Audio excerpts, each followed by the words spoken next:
Olá, minhas aguinhas de coco, como vocês estão? Eu sigo tentando achar alguma saudação decente pra esse canal, mas eu acho que eu nunca vou achar, eu vou sempre mudar a cada vídeo, porque eu tenho trauma da saudação que eu fazia antigamente aqui. Olá, crianças! Tudo bem com vocês? Saudade! Quando eu escuto isso, me entra uma lança aqui e ela sai por aqui e dá a volta e entra de novo. Eu não sei de onde eu tirei essa saudação, se você gostava, me perdoa, mas eu tenho ódio dela hoje em dia. A gente sempre tem ódio de quem a gente era antigamente, mas enfim, graças ao antigamente que eu continuo aqui, né? Obrigado, Jesus. Se você me conhece, você sabe que eu tenho uma certa intriga com vagas muito injustas, empregos muito injustos. E se você assistiu meu vídeo de piores momentos que eu tive em estágios, você consegue entender que este ser aqui tá calejado. Se você é de áreas da comunicação ou da publicidade mesmo, como eu sou, você sabe do que eu tô falando, você já passou pelo que eu tô falando e você entende. Então, apesar de eu estar nervosa pro vídeo de hoje, eu acho que ele é, de certa forma, necessário. Eu tenho muita dificuldade em contar situações muito difíceis que aconteceram comigo, porque eu me sinto muito vulnerável e aí parece que eu sou uma eterna vítima, mas também não, tudo pode ter dois lados. Tudo começou há 84 anos. Tudo começou em 2019, ano passado. Eu tava num estágio assim, gente, mentiroso. Me foi vendido o X e foi me dado do Ré Mi Fá. E aí eu já tava sendo completamente sugada, porque era pra eu trabalhar numa empresa que na verdade ainda nem existia, e então na verdade eu tava nos fundos de uma outra empresa.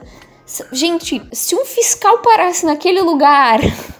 Eu tava muito atrás de um outro emprego, obviamente, e não dava mais pra eu ser estagiária, nenhuma empresa tava aceitando, porque eu ia me formar em dezembro mesmo. Então, ninguém tava aceitando, então eu tava atrás de um trabalho registrado CLT. Nisso, comecei a procurar vagas júniors, vagas de assistente, auxiliar, enfim, é assim que funciona a cadeia da vida. Gente, eu mandava uns 100 currículos por dia, não, exagerei. Mas eu acho que eram uns 30, sem brincadeira. Eu só ia filtrando, né, a região, tudo mais, e eu ia mandando loucamente. E este foi um deles. Fui contatada por telefone, e aí era pra eu participar da entrevista virtual, o que eu fiquei feliz, porque aí eu não tinha que me deslocar do meu trabalho pra ir pra lá e ter que dizer, eu tenho um compromisso. Porque eu não ia mentir, né? Sou cristã, boa tarde. Aí eu fiquei, nossa, que modernos, entrevista virtual. Aí eles agendaram lá no Google Meet, eu acho. Foi lindo, eu falei, gente, que graça, vamos participar. Participei, eram 2 analistas, e aí eles me fizeram algumas perguntas. Eles estavam sérios na ligação, era com vídeo. Até aí a gente já tá acostumado. Foi super tranquilo, participei, acabou. Pensei, gente, eu não vou ser aprovada com toda certeza, porque isso precisava de portfólio, de design. Eu fiz um portfólio lá, só que, gente, eu era muito principiante, entendeu? E hoje em dia, o cargo designer é muito prostituído, tá? Qualquer um que faz meio curso já consegue um trabalho muito melhor do que alguém que é formado há anos na área. Não vamos entrar nesse aspecto, porque dói aqui dentro. Depois de alguns dias, recebi um e-mail de uma outra pessoa que tinha até outro domínio de e-mail, e aí eu não entendi se era outra empresa, mas era daquela mesma empresa. Ela era a gerente daquele departamento, e aí que eu percebi que ela era uma gerente terceirizada, por ser de outra empresa, e ela me chamou para uma entrevista presencialmente. Ela tinha marcado 3 outros analistas. Foi aí que eu percebi, acho que eu vou ser a assistente desses 3 analistas, só que ela é a gerente. Naquele dia que eu acordei pra ir pra lá, eu tava com um sentimento ruim. E esse sentimento é engraçado, porque eu tive ele todas as vezes que eu ia entrar num trabalho zoado. O primeiro estágio que eu tive foi o melhor estágio e emprego e tudo da minha vida. E eu não tive essa sensação ruim, só senti assim, nossa, que delícia, vamos pra lá, tal. O segundo que eu fui, eu também não senti essa sensação ruim. Foi um estágio bom, depois teve suas complicações, mas foi um estágio num geral ok. Já o próximo lugar que eu fui, que foi aquele estágio mentiroso, eu senti também uma bad tremenda quando eu aceitei ir pra lá. E aí eu senti mais uma vez nesse dia que eu tava indo pra essa empresa. Mas eu pensei, cara, vai ver, eu tô traumatizada por causa do outro estágio que eu estive, por causa de algumas experiências, tudo bem, relaxa, abafa isso, engole. Eu fui aquela bad mesmo engolida dentro de mim. Então, lá era longe, como qualquer lugar em São Paulo, pra quem mora em São Bernardo. Boa tarde a todos. Mas tudo bem, eu fui, já tava acostumada, eu só trabalhei em São Paulo, eu nunca trabalhei no ABC. Cheguei lá, gente, empresa muito bonita. Dá pra ver que chamaram um arquiteto pra fazer aquilo ali, tinha identidade visual, tinha coisa bonita. Não era assim, nossa, mas o design era muito bonito. E isso sempre me influenciou. E aí a gente foi numa área lá super bonita pra fazer a entrevista, pá. Estavam os 4, essa gerente e os 3 analistas. E aquilo que eu pensei era verdade. Eu seria a assistente desses 3 e a gerente meio que coordenaria todo o processo. E então, conversando com eles, a gerente me disse, olha, você veio aqui só pra gente te ver e mais pra te fazer esse convite. Tipo, eu fui lá pra falar sim. Aí eu, caramba, gente, como eu sou querida, tipo, como isso é possível? Eu tinha certeza que eu não ia ser chamada. Gente, vocês não estão entendendo. Aí eu falei, claro que sim, fiquei muito feliz. Mentira, não fiquei feliz, mas eu fingi uma felicidade, porque você já sabe que eu tava com aquela bad esquisita. Mas beleza, aí um dos analistas, ele me levou lá pra fazer um tour pelo lugar, eram uns 3 andares mais ou menos de empresa e tal. Me mostrou, ó, aqui é tal coisa, aqui é tal coisa. Oi, gente, essa daqui é a nova nananã. Beleza, passou alguns dias, tive que fazer alguns processos do RH, exame admissional e tal, ok. Eu dei a notícia pros meus pais que eu tinha passado, tudo, essas coisas, tudo fingindo que eu tava feliz, porque eu não estava feliz. Inclusive, me veio um nó na garganta de vontade de chorar. Chegou o meu primeiro dia de trabalho, meninas. Então tá, tava eu lá naquele primeiro dia passando bem mal, tipo enjoada, estômago embrulhado. Mas eu tenho isso quando eu acordo muito mais cedo do que eu costumo. E zero alegria, mas engole, né? Segue, a gente precisa de emprego, vamos lá. Cheguei lá, eles ainda estavam simpáticos como eles estavam antes. Não tanto, mas eles estavam. E nisso, ok, não recebi muita instrução, mas também recebi muito trabalho. Fiquei um pouco confusa, muita coisa eu não sabia fazer porque eu tinha acabado de entrar. Era uma empresa que meio que a gente tinha que fazer coisa para outras empresas também, era algo muito confuso. Mas tudo bem, tudo bom. Eles me levaram pra almoçar, a gente almoçou juntos, eles super simpáticos, maravilhosos. Eu falei, gente, boa tarde. Chegou os próximos dias, eu vomitei 2 dias seguidos. Eu passei mal ao ponto de vomitar. E o meu medo era que eu não parasse de passar mal, entendeu? E isso era muito esquisito. Eu nunca passei mal assim pra emprego nenhum, pra lugar nenhum. Mas tudo bem, foi seguindo. Eles continuavam me passando bastante trabalho e isso foi aumentando muito a cada dia. Tipo, 3 trabalhos a mais a cada dia, fora os que eu já tinha que resolver. Só que aí, ok, cada um dos analistas tinha uma função e eu estava aqui. Então meio que eles tinham que me jogar coisas pra fazer. Só que eu fui percebendo que eles estavam ficando sem o que fazer. A gente tinha um negócio tipo o Trello, assim, que você controla, você vê lá a tarefinha da pessoa e tal, tudo mais. E aí, se você olhasse as tarefas, todas tinham a minha cabecinha lá. E a deles não estava tendo tanto. E foi diminuindo, até que chegou tempos em que eles iam tomar café e ficavam horas tomando café. E eu lá fazendo um monte de coisa que eu não tava conseguindo nem organizar pra fazer. Mas tudo bem, eu ficava quieta e eu engolia tudinho caladíssima. Eu comecei a ter muitas crises de insônia e crises de ansiedade. Eu achava que dentro de mim eu tava calma, mas eu tava um belo de um caos. Eu comecei a entrar em pânico. A veia aqui, a jugular, nem sei em qual lado que é, eu acho que é esse. Eu comecei a sentir dor nela. Eu nunca senti isso em toda a minha vida. E aí eu fui pesquisar no Google, como boa hipocondríaca que sou. Eu sempre pesquiso no Google. E aí não dava outra coisa senão um possível AVC na jugular. Eu falei, o que está acontecendo? Mas aí eu comecei a olhar mais a fundo e vi que isso era 100% ligado a estresse. E que dava essa dor esquisita e que podia dar um AVC na jugular. E eu fiquei, caraca, que estresse é esse? Eu também tive algumas crises de ter aftas enormes aqui na boca, mas enormes assim, com força. Eram tipo crateras que ficava uma semana sem sarar. E eu não tinha essas coisas. Eu começava a ter alguns surtos de tontura, de enjoos do nada e tudo mais. Mas eu fui seguindo a minha vida calada, me enchendo de trabalho, sem dormir porque eu já tava com insônia e tudo mais. Eles já tinham muitos dias que eles não estavam mais legais como eram antes. Eles só me mandavam fazer coisas. Tinha coisas que eles nem falavam com palavras, eles só davam um sinal assim e eu tinha que saber o que eu tinha que dar na mão deles. Chegou nesse nível. Mas tudo bem, eu fazia feliz, alegre, almoçava com eles e tudo mais. Eles burlavam o banco de horas para parecer que eles tinham menos tempo de almoço, então eles passavam muito mais do tempo de almoço e acabava que eles até tinham horas a mais no banco. E eles falavam para eu fazer isso também, eu falava, gente, não vou fazer isso. Então eu voltava do almoço, eles ainda ficavam lá, ó, um tempão e eu tinha que fazer um monte de coisa, enfim. E aí onde está a tal gerente, vocês me perguntam? Ela vinha uma vez na semana. Só. Ela tinha um dia específico pra vir e ela não passava do almoço, ela ficava só na parte da manhã e ia embora.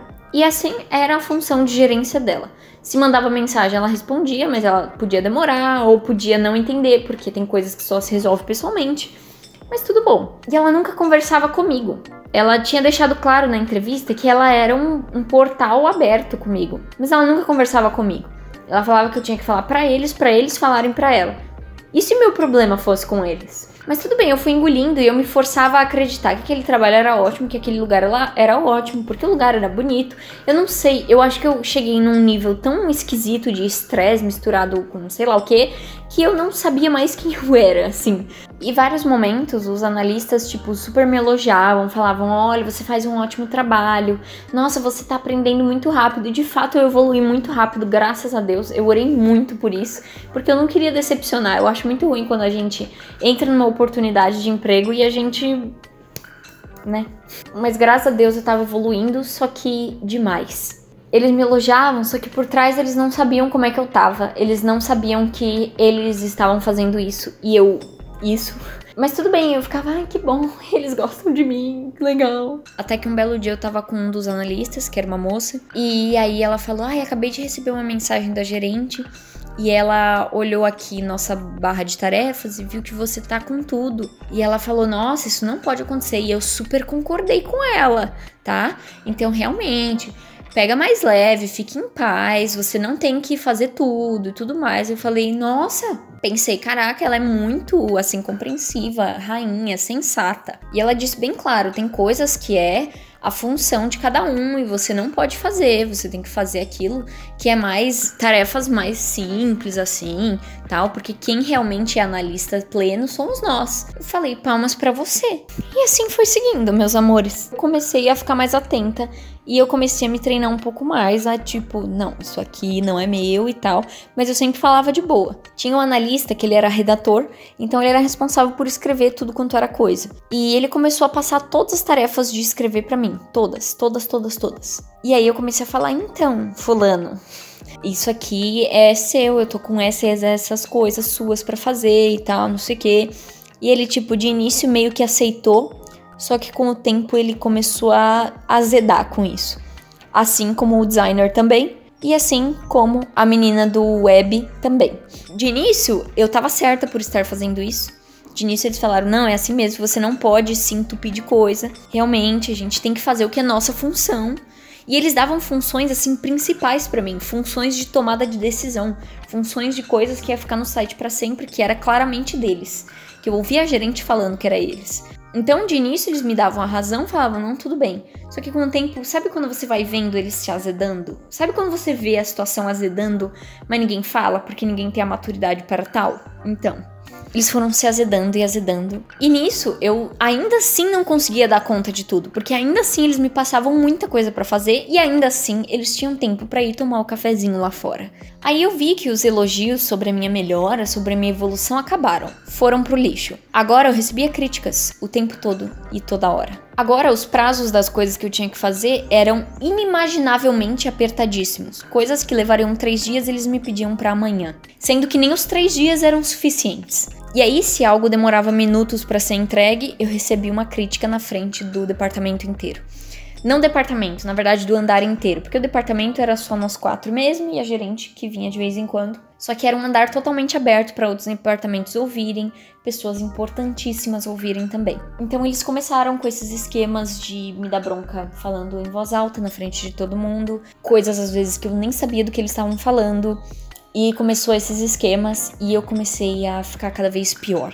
Nisso começou a ficar esse limbo entre sermos bons colegas de trabalho e eles me odiarem. Começou a acontecer de eu chegar de manhã e ninguém me dá bom dia. Eu literalmente via eles me olhando e fazendo assim. Como se eles tivessem, assim, 13 anos de idade, né? Boa tarde. Meu bom dia sendo ignorado. Perguntas minhas serem ignoradas. Eles fingirem que estão ouvindo música e não ouviram minha pergunta. Ou falarem, você tem que perguntar mais, você pode fazer mais perguntas. E aí quando eu faço perguntas então você tem que se apressar e fazer logo. Não dá pra você ficar perguntando. Começou a ficar algo muito ambíguo. Tinha coisas que eles tinham que comprar, tinha coisas que eles tinham que ir atrás e eles me mandavam ir.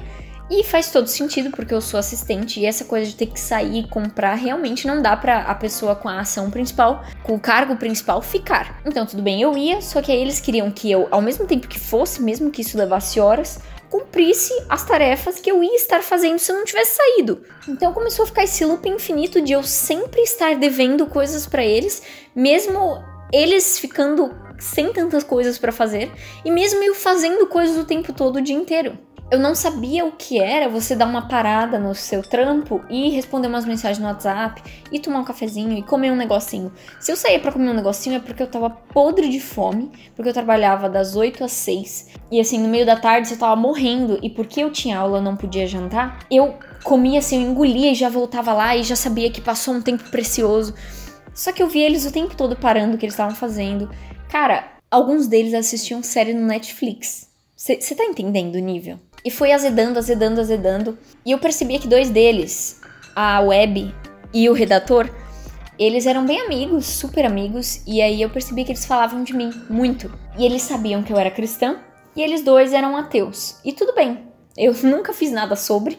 E quem estava lá sabe como eu sou, eu não preciso nem me justificar. E eles começaram até a partir para uma intolerância religiosa, de começar a meter pau no cristianismo na minha frente, pra eu ouvir, pra eu me atingir, pra ver o que eu falava, pra assim eles poderem ter algo pra usar de recurso, tipo, olha o que ela falou isso pra mim. E eu só engolia aquilo, eu ficava, ai Jesus, tenha misericórdia, pai. O Senhor sabe como é que eu sou, eu não vou responder a isso. Se você é o tipo de cristão que responde e fala, ai, você é ateu e não sei o que, cara, é o que você acredita que é o certo, mas eu não acredito que Jesus faz isso. Eu quis fazer o que Jesus faria. Então eu ficava quieta, ficava orando dentro de mim, ficava, Jesus, o Senhor sabe. O analista designer, ele era cristão, tá? Ele era de igreja, tudo.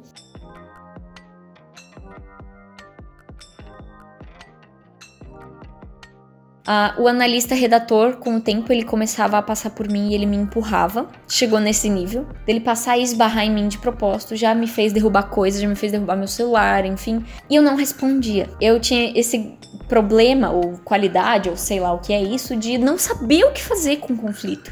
Eu não sabia como agir. Ele esbarrava em mim e fazia tudo rindo, sabe? Tipo, porque se eu fosse reclamar, era brincadeira, a gente não é amigo. Ele começou a me humilhar meio que publicamente. Começou a meter pau, eu ia me casar, né, e tal, e por conta da pandemia, vocês já sabem, mas ele começou a meter pau, tipo, nossa, como assim você vai casar e não vai ter isso no seu casamento? Eu não vou, como se eu fosse chamar ele. Era sempre algo pra todo mundo ouvir, eu sempre era errada no ouvido de todo mundo, porque todo mundo tava ouvindo só meteção de pau em mim. E o designer, que era o cristão também, fazia a mesma coisa. Ele me chamava de estagiária. Eu não tinha nome, eu era a estagiária. Detalhe, eu não era estagiária. Eu era CLT, assistente. E não é uma ofensa ser estagiário. Mas quando você chama dessa forma, é pejorativo. Eu já não conseguia dormir mais. Eu cheguei num ponto que eu tomava tarja preta pra dormir. Eu tomava além da dose que eu deveria. E eu ainda assim não conseguia dormir. Eu comecei a tomar antidepressivo e eu comecei a ficar doente. Eu comecei a adoecer, não tinha uma semana que eu não tinha alguma crise de sinusite, de tosse, de dor de garganta ou coisas do tipo. Eu comecei a vira e mexe ter que ir pro hospital porque eu não tava aguentando mais. E isso é um pouco vergonhoso de dizer, mas eu acho que eu não devo me envergonhar porque foi uma necessidade minha na época.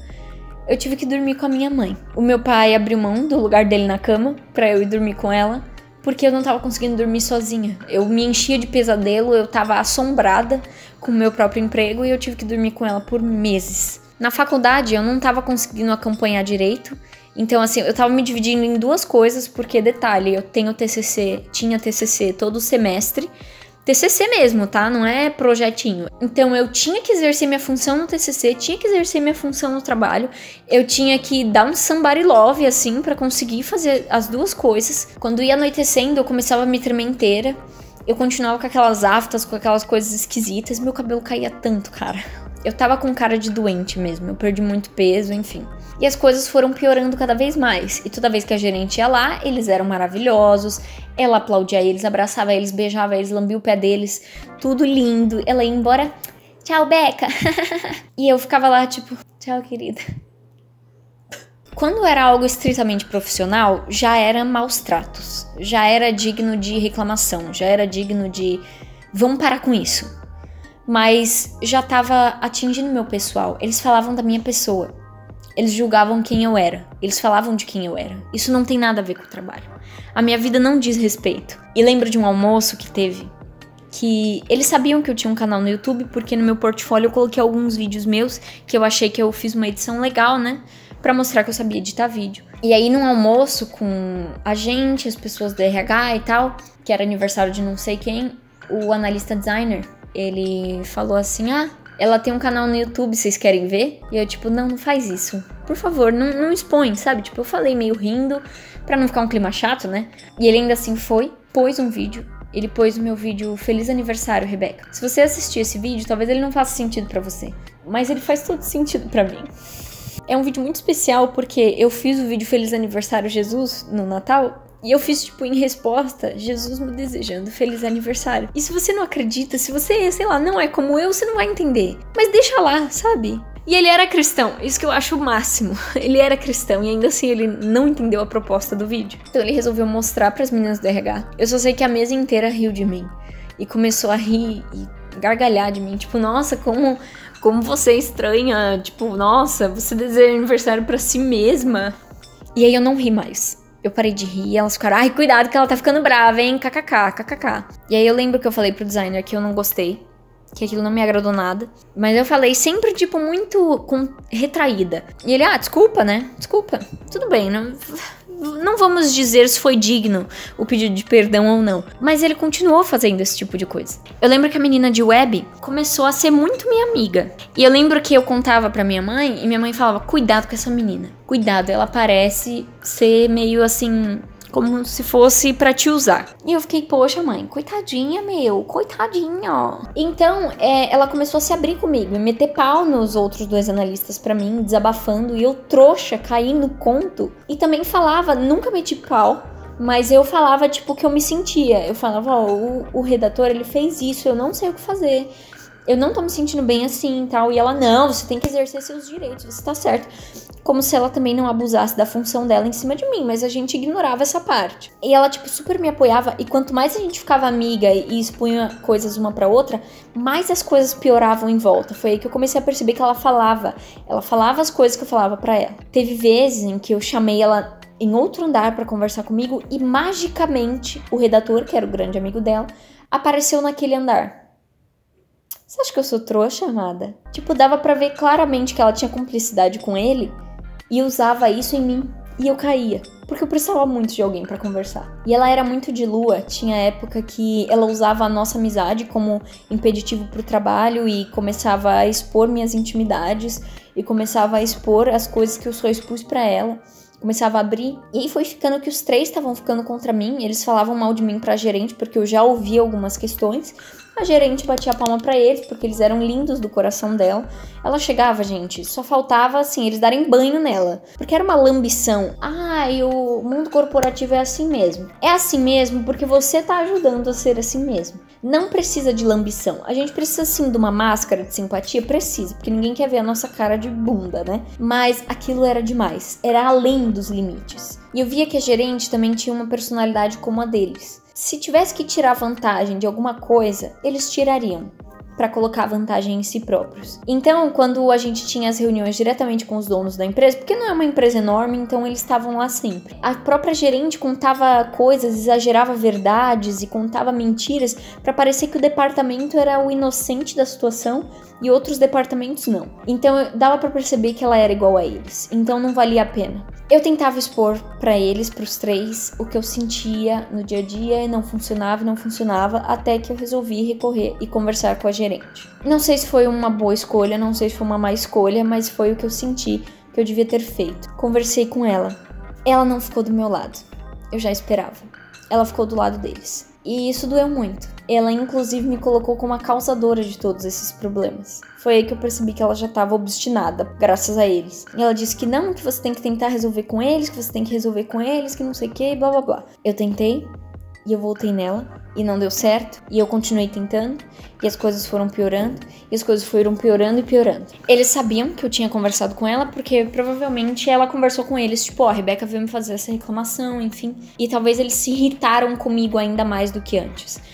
Eles começaram a criticar cada vez mais meu trabalho. Layouts que eu fazia antes, que eu era hiper elogiada, agora era... Não, muda. parece de criança. Nossa, esperava mais de você. Chegou em pontos que eles pegavam falhas deles, que eles sumiram com alguma coisa, que eles fizeram alguma coisa e colocavam em mim, tentando distorcer a minha mente pra parecer que eu fiz isso. Teve um em específico que eu tinha encomendado, cara, 3.000 folhetos, que era pra gente distribuir em algumas franquias dessa empresa. E aí ela, a Web, sempre ficou responsável por isso. E aí, obviamente, chegou, eu dei pra ela. Sem segredo, sempre foi ela. Ela sumiu com o bolo das coisas. Ela sumiu. E aí, um belo dia, eu tava em outro andar, fazendo um negócio lá com os jovens aprendizes lá, que ficavam lá meio que num laboratório, assim. A Web chegou, gritando: vem aqui agora, agora! Você sumiu com os folhetos e não sei o quê. Que incompetência, como pode? Não sei o que, na frente de todo mundo. Todo mundo, todo mundo. E eu falei, cara, não fui eu. Não fui eu que fiz isso. Foi você, gritando nas maiores alturas e tudo mais, que fui eu e que não sei o que e tal. Foi uma enorme humilhação. Eu tive que pedir mais. E ela falou que eu causei um prejuízo pra empresa. Cara, foi ela que sumiu com o negócio, mas não vamos entrar nesse aspecto, nem importa mais.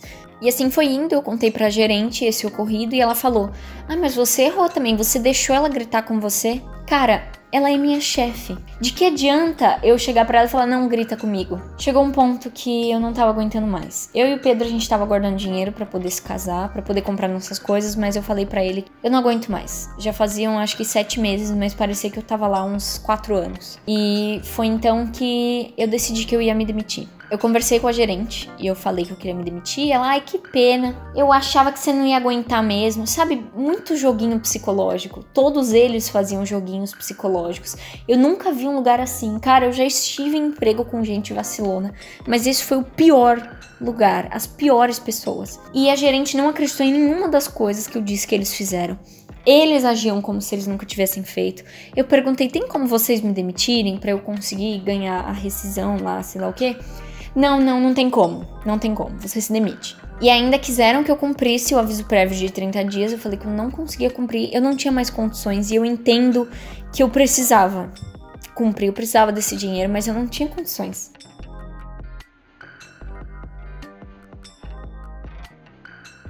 A gente não entende como é que é até a gente passar, sabe? E eu lembro que tinha gente da minha família, colegas meus falando, você não pode se demitir, você não pode, porque não é assim, kkk. A partir do dia que eles souberam que eu ia embora, não olharam mais na minha cara, continuaram dando 1 milhão de funções, mas pararam de olhar na minha cara.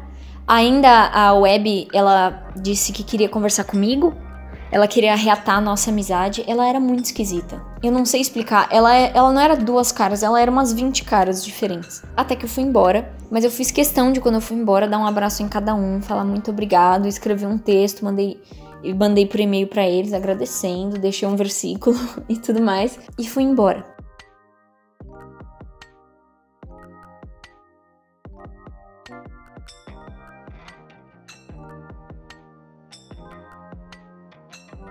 Enfim, essa foi a pior experiência de emprego que eu tive. Tanto que até hoje eu tomo remédio pra dormir. Dormir sempre foi uma questão quando eu fico ansiosa, mas hoje em dia eu não durmo sem remédio. Hoje em dia, se você me falar que amanhã a gente tem que acordar cedo, eu já não consigo dormir direito, porque eu me lembro desse emprego. É algo que até hoje eu tô tratando com Deus, com pessoas que estão me ajudando, mas foi um maior trauma, assim, no quesito carreira, no quesito muitas coisas. O que eu quero te contar com tudo isso?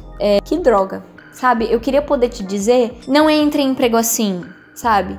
Mas tem gente que não tem escolha, como eu não tive. Eu não tive escolha de ficar esperando o próximo emprego vir. Eu não tive essa escolha e hoje eu estou desempregada, porque não é assim que se consegue emprego rápido. Esse é o país que a gente tá e que droga. Eu sinto muito por isso, eu sinto muito pelo que aconteceu também. Mas quando a justiça do homem, quando a sociedade falha, quando as coisas não têm controle humano, é quando Deus tá com a gente. Eu, Rebeca, não aguentaria uma situação dessa, humanamente falando. E eu realmente não aguentei muito. Mas Deus tava comigo, cara. Eu nunca te deixarei, eu jamais te abandonarei. É isso que Deus fala e é isso que Deus fez. Deus esteve comigo. E em situações assim em que eu estive quieta, Deus trouxe à luz algumas coisas, sabe? Tanto que eu saí de lá como errada, só que depois então foi descoberto. Não precisou eu falar, não foi o meu esforço. E eu nem sei se hoje em dia eles reconhecem o que eles fizeram, nem sei, nem me importa. Mas eu sei que Deus conhece o meu coração. E Deus permitiu que eu estivesse nessa situação, que foi terrível, foi horrível. Mas Deus tratou o meu coração e eu não quero me lamentar por isso. Eu tô contando porque é uma história que vocês também quiseram que eu contasse, que eu falei no outro vídeo, e que eu acho importante trazer à luz que há empregos que são realmente doentios. E antes que algum de vocês digam, e eu entendo vocês dizerem que eu devia ter processado, e eu podia sim ter feito isso, eu não tive assim a pira de realmente gravar várias coisas que eles falavam, senão dava sim pra ter um processo bem grande. Eu podia pegar laudos médicos, né, de remédios que eu tive que começar a tomar por causa deles.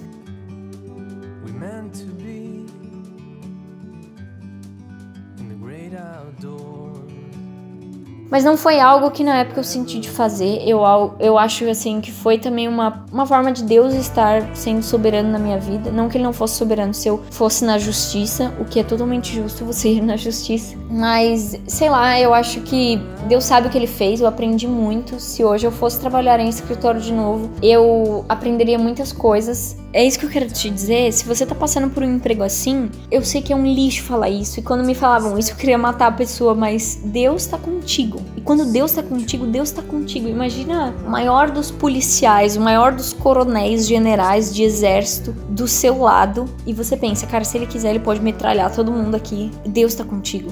Esse é ele. Vai passar, você não vai ficar nesse lugar pra sempre. Isso não vai acontecer pra sempre. Eu achava que eu ia passar minha vida lá até aposentar. Não é assim que funciona. Mas é isso, essa foi minha história. Se você tem uma história parecida, teve ou tem, sei lá, compartilha aqui embaixo. Vamos conversar sobre e vamos refletir sobre essas questões, né, de emprego e tudo mais. O emprego não pode definir a gente nunca. Esse foi o vídeo que eu fiz.